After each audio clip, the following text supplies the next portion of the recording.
So the younger people, they don't want to buy tax foreclosures or any of that. They want a BMW and some nice clothes and, meet some young people. Older people are our main client. If you can't make 25 to 50,000 on each deal, don't do the deal. We tell them just stop right now. Tax liens are probably the safest investment in America today.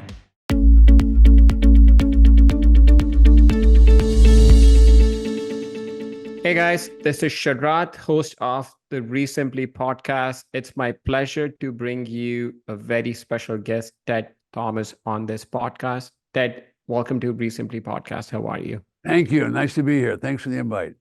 Pleasure to meet you. Thank you so much for being a guest on the podcast. Ted, tell us a little bit about yourself. Where do you live? What kind of investing do you do? How long have you been investing for? Okay, well, I'm an old timer, as you could probably tell. So I've been doing this for 30 years, and I've done it in all the states. And my original career was as a pilot. So I flew for the airlines for a while, and then I went into real estate after I finished flying. And from real estate, I progressed to buying foreclosure properties. And I invented some systems for that, and that worked. I wrote some books about it, and that worked. And along the way, I learned about tax defaulted property. And I was pretty amazed to find out these properties are being sold for 10 and 20 cents on the dollar with no mortgage or no deed of trust. And so I started doing that. And I started with tax lien certificates. About half the states sell tax lien certificates. The other half sell tax defaulted property. So I learned about tax lien certificates, and then I went into tax deeds. And so for the past 25 years plus, I've been just doing tax deeds. I'm an investor, I'm a teacher and a guide, a coach. I have thousands of clients worldwide. People in the English-speaking countries can invest in tax liens. Anybody can invest in them, but you're going to have to be able to speak English because all the county records are in English. So some people, they do it in other countries. You have to have US dollars in English. Other than that, you can do it worldwide because now you can do everything online. You can buy online and you can sell online.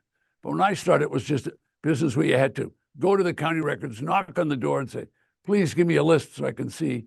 And then maybe they would be grateful enough and they'd print you one. It was a long time ago, 30 years ago. And so it's a good business for people that want to buy properties and resell them for a profit. It's also a good business for people that like to buy tax liens and just make interest returns. So thank you so much for that. And you obviously have decades of experience and you've been amazing leading authority on tax liens and tax deeds. For any listeners who are not, who haven't heard tax lien or tax deed before, can you just tell us a little bit about what it is? How is it different from a foreclosed property? Sure, absolutely. So some of it's brand new to the business. The business is confined to the United States. And what we have in the United States is a business that everybody that wants to own a property, the government wants some money. So the property has what's called a property tax. So the property tax is a very small tax. It's usually anywhere from 1% to 3%, generally 1 or 2. It's high enough tax. But you have to pay it every year. So in the course of the year, there's 100 million properties in the United States. We've got them all in a database. We can track them all. But the point is, every property has a tax. And people pass away, they don't pay the tax. So that property would end up vacant and deteriorating and whatever. If nobody pays the tax, nobody taking care of it either. So finally, the government will send a notice of default and say, look, if the tax is not paid, we're going to confiscate the property. Then they will confiscate it and then they'll resell it. So that's called a tax defaulted property. Now, half of the states are very benevolent. They're nice to the homeowner. So those states are called tax lien certificate states. So the same tax is due, but the local government's benevolent and they say, all right, here's a notice. They send a notice to people. The people don't pay the tax. What they simply do is they sell the taxes to anybody that wants to buy them. So let's say you want to buy the tax. So you could pay the tax on someone else's property, then you could earn interest on that. So depending upon the state, I won't name them all, but in Arizona, they'll pay up to 16% for that tax certificate. So if you bought a tax certificate, you could earn up to 16%. In a place like Florida, you could earn 18%. A place like Iowa would be 24%. So you're getting the idea. So that the government sells the taxes so they can keep running the government. So a property tax is the first tax that they ever had in the United States. It's the first tax. It's on the property. The money is used to pay school teachers, police department, firefighters, libraries, fix the roads. You get the idea. Now, if you saw a tax bill, it'd be as long as your arm. your arm is 2 foot long. It's got all the things on mosquito district, water district, all these things. They all get 2 cents, 5 cents, whatever. So everybody that owns the property has to pay tax. So all these taxes are due every single year. So you're in California. You have very unusual rules in California, which I'll tell you about later. But nationwide, there's millions of tax lien certificates available. So it's a business of abundance. There's also millions of tax defaulted property, between 2 and 3 million properties every year. So when the government confiscates that property, they don't have a truck to pick it up. It stays there, but they confiscate the property and then they resell it. The government doesn't want the property. So when they resell it, they start the auction at the back taxes. So you can buy a property for 5 cents on the dollar. If you can find. Now, you're probably not going to get one, and I'm not going to get one for that, because other people are going to find out. They go, wait a minute, I'm going to bid 20 cents or 30 cents or 50 cents. So people go bid and buy those properties. So there's auctions on those properties. There's 5,000 tax defaulted auctions a year. So tax deeds, this is a tax lien certificate. It's just a piece of paper. When you buy a tax lien certificate, that's all you get, is you get a piece of paper. You don't get the property. A lot of people think they get the property. They just get this piece of paper and the right to get income from the county. The county said, if you help us with this and buy this tax certificate, we'll guarantee that if people don't pay it, you'll get the property. So it's a very lucrative investment to buy a tax lien certificate, and then you go home and pray. If the people don't pay, you're going to get that property for back taxes. You'd like to own a property, take my word for it, for back taxes. So either you'll get the property, best case, or worst case, you'll get 18, 20, or 24% interest on that. Okay, there's a bidding process to take place, but basically you've got it. Okay, right. So half of the states sell tax liens, the other half sell tax deeds. The tax deed states, they're not benevolent, they're ruthless. They say you pay the tax, if you haven't paid it on that date, they auction the property. Got it. Okay. And you said, it used to be in person, but now you could do online every county or most counties, right? No, all counties now. All counties.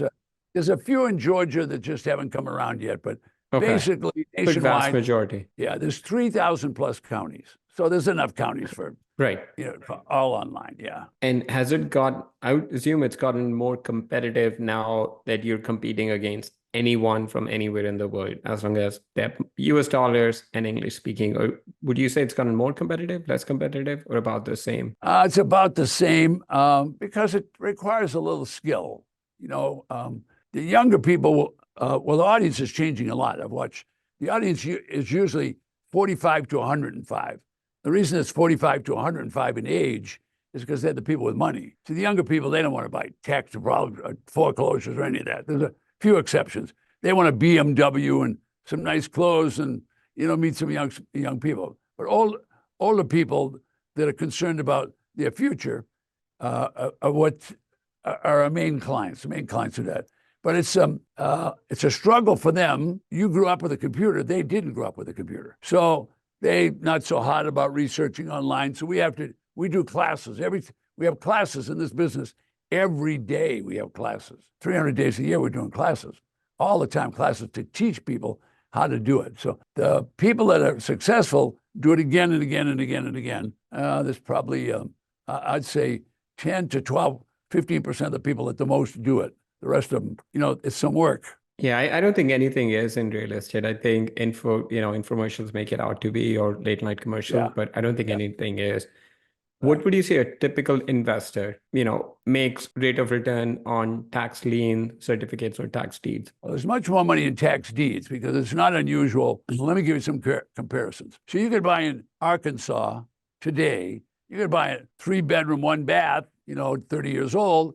You could buy one of those for under 200,000, under 150,000. Okay, but if you're going to buy in Miami, you're going to need 400 to 800,000. You're going to buy in LA, you're going to be 700,000. Or any along the coast, where you are, anywhere along that coast, the average is 800,000. So they're going to need some money to do that, and they'll have to pay at least the back taxes, and then there's going to be bidding at the auction. Now, if they did it in an average place, they can make. We teach if you can't make 25 to 50,000 on each deal, don't do the deal. We tell them just stop right now. But we can do all the analytics online. We can sit here, I can put a keyboard in front of you, and we can research every property in the United States. I've got systems to do that so that we can not only find out where the auction is, now we can go to those properties, then we can see the whole comparables around the neighborhood. Then we can figure out pricing on it. We can figure out everything except the after repair value. We're not going to know exactly what the kitchen's going to cost or the roof are going to cost, but you get the point. Right. So someone who's starting out, let's say, I've done a fair bit of investing, but I do direct to seller marketing, buy these properties, fix them and flip them. But let's say if I want to get into tax lien, right? What would you tell someone who's totally newbie, has some investing experience, but no experience in tax lien? Where should I start? What markets should I totally avoid? And I should look between like top 3 to 5 markets. Can you walk me through what that looks like? Sure. I wouldn't walk you into the best markets, but the best real estate market is not necessarily best for us. Okay, so if you're in the middle part of the country, meaning not along where they can see the ocean. Yeah, just for context, I invest in Northwest Indiana. So just, I understand Lake County. I know where you invest. I Okay. understand that market. 50, 75,000, $100,000 house. Okay. If you can buy those, you're going to have good margins because we're buying them at the tax auction. You're going to buy them at a commissioner's sale in that state. Okay, you're going to buy at the auction. You're probably going to spend, if the value is $50,000, you're probably going to be able to get that property for 10 or 20 cents, maybe 30 cents, worst case on the dollar. And then what you do with it is going to be up to you. Now, the way inflation's gone, the old $100,000 house now is worth 150, as you know. So those markets are all good. The ones that are along the coast, they're good, but it takes so much more money to get in. You're going to have to spend, like in New York right now, you're going to need 100 to 150 to get into a house. Even at the tax auction, you're going to need that much because the housing prices are so high. So for someone to buy a tax auction, most of these properties would not have any mortgage, right? Otherwise, the lender would just pay off the taxes. The lender would not want the property to go to the tax sale. Is that correct? That's correct. You're correct. Actually, the treasurer of the county has power. And the power the treasurer has, they have the power to auction the property. And when they auction the property, they delete the mortgage or deed of trust lien off the property because we have what we call due process of law.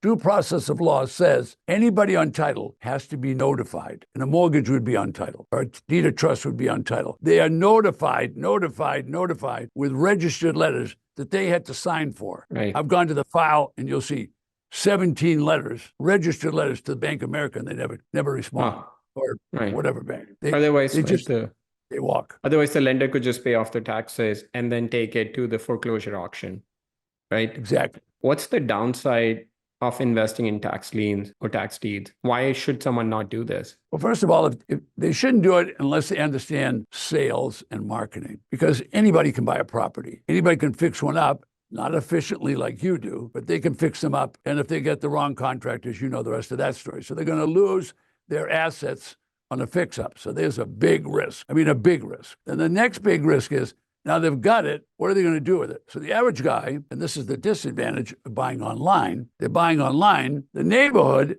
is just as important as the property. Whoever's buying it from you is seeing that neighborhood before they see your property. So they've already made up their mind. They already know what.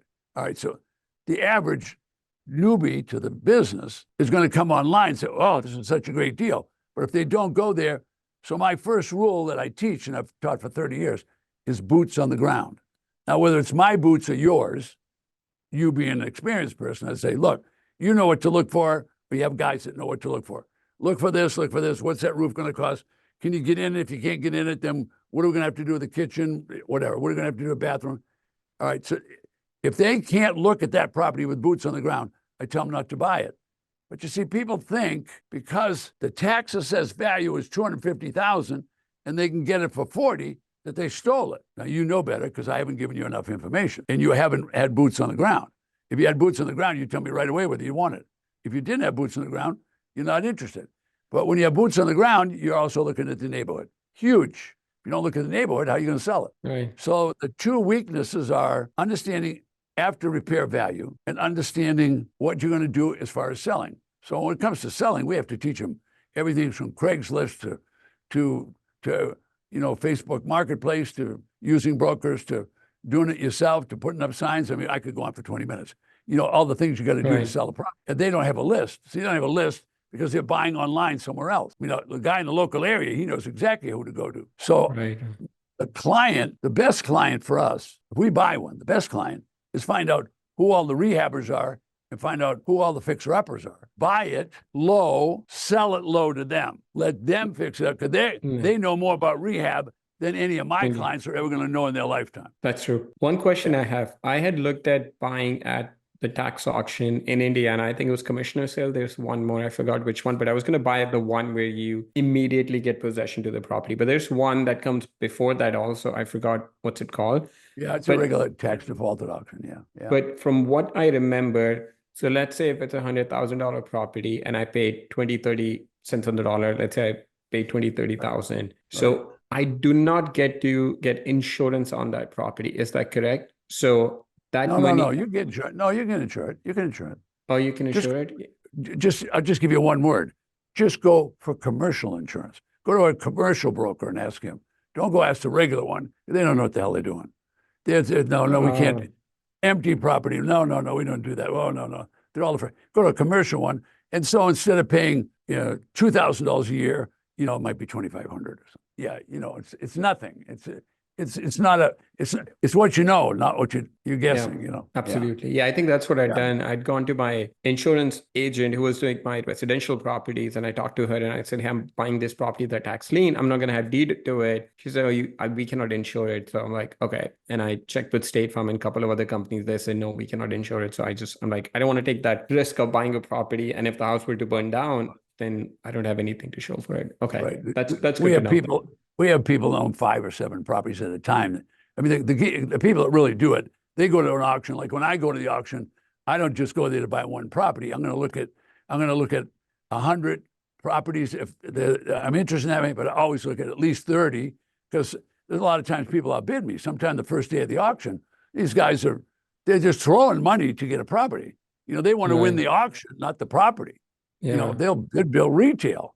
Well, when they're out of the room and they run out, then you and I can buy. And online, you have to be careful because people are pushing a button they don't have. If you don't have boots on the ground, now when I say boots on the ground to you, I'm talking to an experienced person. If the person has no experience, they can't, in my opinion, be in the business without getting someone that they can trust, that really will go get their shoes dirty, be out in the rain or the snow or whatever, and walk that property. Because when you walk a property, that's a whole different ballgame. Right. Whether it's a foundation, whether it's the roof, you've seen them when the sheetrock and the whole place is falling down because the roof leaks, or it's got mold. I mean, a lot of these properties can be rehabilitated, not inexpensively, but they can be rehabilitated and they're perfect for the neighborhood. Or they get burned. There's all kinds of. There's 2.5 to 3 million tax defaulted properties a year. So they're not all junk. Yeah, there's a lot. That's a lot of properties. It's almost as many properties that get sold every year. Well, there's another part of the market, which most of your people, if your people are rehabbers, they'll be interested. There's another part of the market that's called leftovers, for lack of a better name. Now, there's all kind of, in Texas, they call them strike-off lists. Okay, and if you go to the Carolinas, they're going to call them forfeited lands list. These are properties that come up for auction. Once, doesn't sell. 2, doesn't sell. 3, doesn't sell. Finally, the treasurer is looking bad. And the treasurer's got to report to the board of supervisors what they get rid of. Because you see, the property isn't generating, if there's no money coming in, the board of supervisors saying, wait a minute, we want to spend this money for the schools and the fire department. You can't sell it. So what the treasurer does is they take it off the regular list and they put it on this leftover. Just think of it as leftovers. There's a lot of different names. I won't go through them all, but you get my point. All right. There's some counties will have 2,000 of those. Same thing with land. So I had a gal last week in Volusia County, which is Daytona Beach. The land was not buildable because there wasn't enough. But sure enough, the one went to tax auction right next door. She just combined them. Now she could build in a nice neighborhood. They both went to tax. She'd never done a deal. So we just walked her through it after she went through the class. There was no risk because there was land. They already had all the utilities were in. Everything was there. What are you going to do? Burn the grass? That's all they could do, right? Mm-hmm. So she didn't have to worry about all the things that everybody else worried about. She bought it. She made herself 100% profit in like a month. Wow. This is a business of what you know, not what you do. Right. It's what you, and so you just have to learn it. And when I say just have to learn it, I mean, it's more extensive than just buying a foreclosure or going to a foreclosure auction or something like that. It's more than that. You got to, I mean, these are used and abused property. Right. So let's say if I just want to be a passive investor, right? I just want to buy these tax lien certificates and hope that either they get redeemed I make my interest, or I get an investor to buy it from me? What are the best states to do that where I can make a double digit or higher return if I wanted to do that? Well, do just that. Tax liens are probably the safest investment in America today, probably the safest. You can't give money to anybody else. Your money goes from your hand right to the county. Okay, and then the county gives you, I'll show you, a certificate like this. Now, you don't get a property. You can't go on the property. You can't demand rents. You can't do anything. The owner stays on the property. They stay there. Now, if after a couple of years they don't pay you, then you're going to get the property. But 95, 97% pay. So now just find auctions where there's a lot of tax lien certificates and just start learning one or two communities there. You don't have to learn them all. So take Florida, for example. Florida will have 1 million tax certificates available from the 1st of May to the end of June every year. 1 million. Wow. That's a huge number. Yeah. And then you can get potentially up to 20%, you said, right? In Florida, you can get up to 18%. 18%.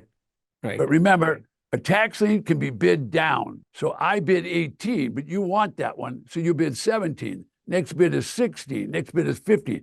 So people bid them down.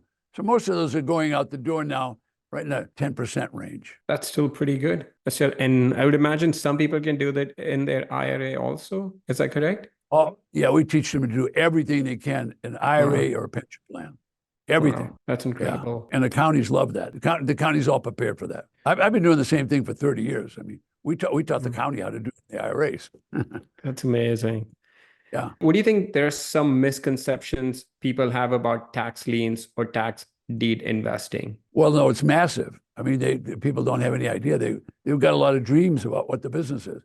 It's very basic. It's by the book.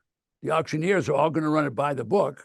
In most communities, normal community like across the state of Kansas or Illinois or Indiana, the treasurer or someone that works in the Treasury office will do the auction. But there are places like Miami, Houston, those kind of places, even Los Angeles now, they have professional auctioneers. And it's massive. Like if you went to Los Angeles, you would have to pay $5,000 deposit to go to the auction, which they'll give back to you if you don't bid. And you get a bidder's number. But you would be in the room with, round numbers, 2,000 people. Let me show you a list. Maybe I can. Linda, are you still in the room? Linda, can you come back and give me a Los Angeles list back there? I'll show you a list from Los Angeles. Thank you. Wow, that is crazy. This property's in here 18 million, 20 million. Wow. Yeah. Starting bid. Starting bid. Oh, so see, California, the most liberal state. People don't pay the tax. California said, oh, naughty, you didn't pay your tax. They don't do anything. They don't do anything for 5 years. 5 years? 5 years. By the time the Treasury get to it, it might be 7. Wow. And what's the most aggressive state? So California is the most liberal. Which state would be the one that, hey, you don't pay? Oh, no, you I can know pick it Indiana out in is a like second. 18 months. It's Texas. Texas? Yeah.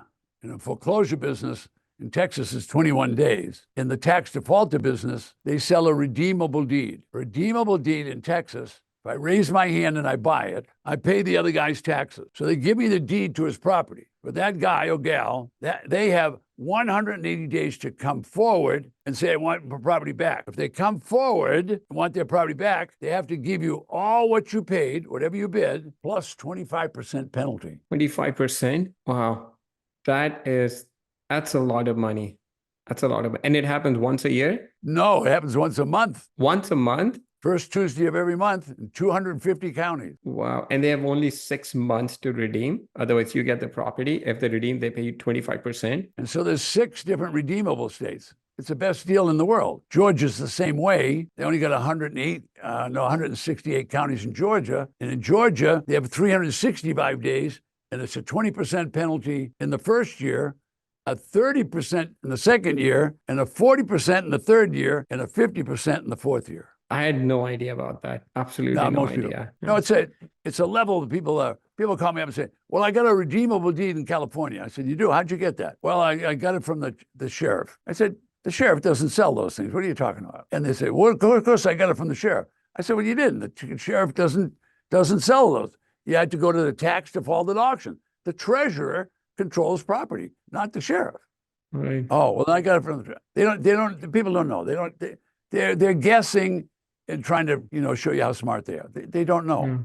This is a business. It's by the book, every bit of it. And the guy that's a rehabber, over a period of time, once he learns it, every class we do classes all the time. We never stop doing classes.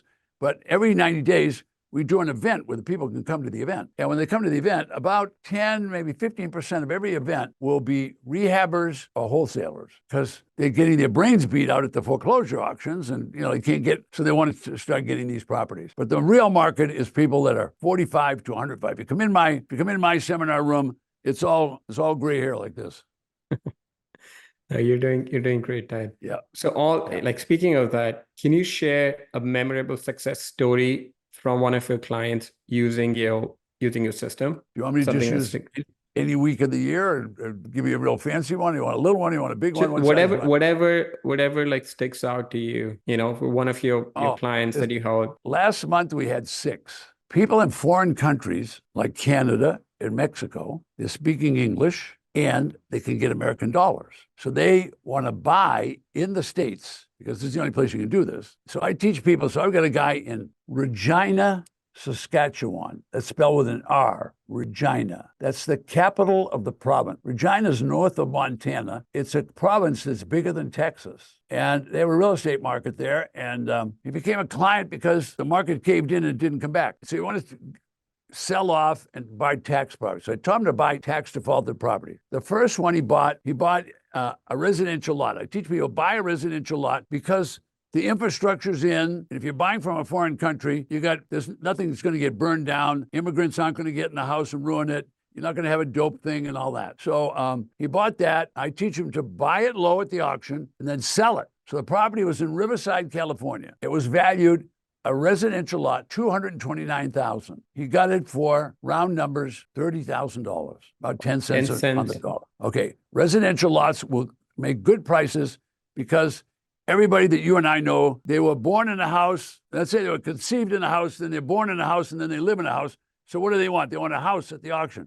Whereas there's great deals on residential lots and everything, infrastructure is all in, but nobody even looks at them. So I have people in Los Angeles. I can show you case history after case history of people buying in Los Angeles, California, for less than 10 cents on the dollar residential lots. How is that possible? It's so freaking expensive to buy anything, and I don't live too far from Los Angeles. And how much money did he make? So he bought for 29 or 30,000, round numbers. He sold it and made himself $20,000. Wow. But he's sitting in his basement office, okay? Right. So the next week, he went to an auction across Puget Sound, from Seattle, across Puget Sound, okay? And 5 acres, had a barn, it had a mobile home built on it, was all cleared off, all woods around there, solid high pine trees and stuff like that. And he bought it and he made $150,000 and he sold the property in 4 days. He made $150,000? I can show you a video of him saying it. Show you the picture. Wow. No, I believe you. It's just, that's incredible. That's incredible. The next one he bought, he went back to Riverside County and he went to Palm Springs. Right. And the house, according to the broker, the house is worth $850. He paid $199 for the house. And how much did he make on that? Well, we teach him, we don't hold properties. We teach him buy it low, sell it low. So he made $100,000. He left all the money next day. He didn't want, it was like a 6,000 square foot house. He didn't want And how long did it take him to make that 100,000 in Palm Springs? Months. Wow, that's incredible. The whole business is that way. It would the same thing would happen to you if you're in Arkansas or whether you're in Indiana. I have people that go to Tulsa and do 10 properties at every time they have the auction. Or they'll go to Oklahoma City and do 10. Because you go to auction in Tulsa, there'll be 500 properties. Today, this market, we had people at this market, this auction, there was at least 500 properties. Yeah. No, I got to look into your course. I mean, it sounds really fascinating. Yeah, thank you, Ted, for sharing all of this. You're welcome. A couple of last questions for you. You're obviously amazing seasoned investors. You've helped thousands of other investors gain financial freedom. What do you do for fun? Work. Actually, I made a lot of money when I was young, and my wife could speak 5 languages. European languages. And so we traveled the world for a long period of time. And so now I just like working. I mean, I've been everywhere I want to go. Only place I missed was China. I never got to go to China. But other than that, I mean, I've conducted classes on this subject. The people that know this, they'll call me. If I put 50 or 100 people together, will you come and teach a class? Fly all the way to Singapore. Wow. Singapore. From here, that's 22 hours. Right. I got to go to That's LA, amazing. and then LA, I got to go down to Japan, go down to Tokyo, and then Tokyo back up to Singapore. And oh my God, it takes a week, by the time you go over and back and teach a 3-day class. Right. Anyway, so I do Amazing. it all over. Let me tell you something I can help your people with. Every other Saturday, I do a 6-hour workshop seminar. Okay. Now, I'm not an internet marketer. I am not an internet marketer. So I charge $47 for it. For your people, we'll charge them $23. And all they have to do is your last name, Mehta, Yes. MEHTA, Yes. put 50 behind it. Meta 50 as the code so that we know that you put them on there. But your people want to go to that, it costs them $23. If they go to that class and they don't like it for any reason, they just say, I didn't like it, I want my money back. I will tell you, you'll learn more. If you learn something today, you will learn 500% more on that class. It starts on the East Coast at 11 o'clock in the morning. So in California, that's 8 o'clock. It goes all day. It never stops. You can have lunch, you can eat. It's a virtual seminar that they can sit in their living room, they can invite their friends over, and they can all watch that. They will be amazed. That class will have anywhere from 100 to 200 people on it every other Saturday. All right. I'm going to take you up. I'm going to have my team member attend it. He's based in, I think, have him do it. he can. Yeah, definitely. So send me a link to that. I'll have my team reach out to you and have you send link to me. And Okay. also we'll send it out to all our people on our Good. email list to see. At And least I know I'll have my team member take care of that, attend that. And I'll send you a couple of really sexy testimonials if you want to use them. Perfect. I'll That'll send be it. awesome. I'll send it to you. My assistant was in the room here, so a minute ago. She's still here. Yeah. Her name is Yeah, Linda. I have her email. Linda, yeah, I have her email. Yeah. I'll send her an email after She this. has a whole thing of all kinds of questions you can ask and stuff like that. But the Perfect. 6 hours is big time stuff. Perfect. Okay. No, I'll do that. Ted, what's the one book that's had most influence on your life? That's easy. Sales and Marketing by Perry Marshall. It's really a book on 80-20. Okay. Everybody yeah, I should remember. have it. Yep. 80-20. If you understand 80-20, you'll get rich in this business. Perfect. Final question. If you could spend a day with anyone, dead or alive, who would you want to spend the day with and why? Well, if it's alive, I would like to just follow Elon Musk around for a day. I mean, I'm just so astonished at, and the guy's got, he's got some chutzpah. He just says it like he is and whatever. But, we need a few guys like him being the president so they could free up the world for the rest of us. But, we're under this cloud that we don't need to be under. And, to give people freedom, they do well. By the way, is your accent, is it Indian or Pakistan? Indian. Indian, okay. Yeah. So he frees up the world, and I like that. That's good. Right. I don't like undocumented people coming across the border. So don't misinterpret me. I mean, if you got rules, let's follow the rules. But I love guys like him. So he's special. Perfect. Thank you, Ted. Incredible interview. If someone wants to find out more, what's the best way for them to get more information about you and connect with you? Every reference we do sends them to that 6-hour event. Okay. We send everything because we can answer hundreds of questions in that 6 hours. It's not a waste of time. Take my word for it. Perfect. Okay. Yeah. So I'll email Linda, get the link to that, and sign up and send it to our email list. Okay. Okay. Just remember tedthomas.com. Perfect. Thank you, Ted. Thank you so much. Thanks. Okay. Good luck.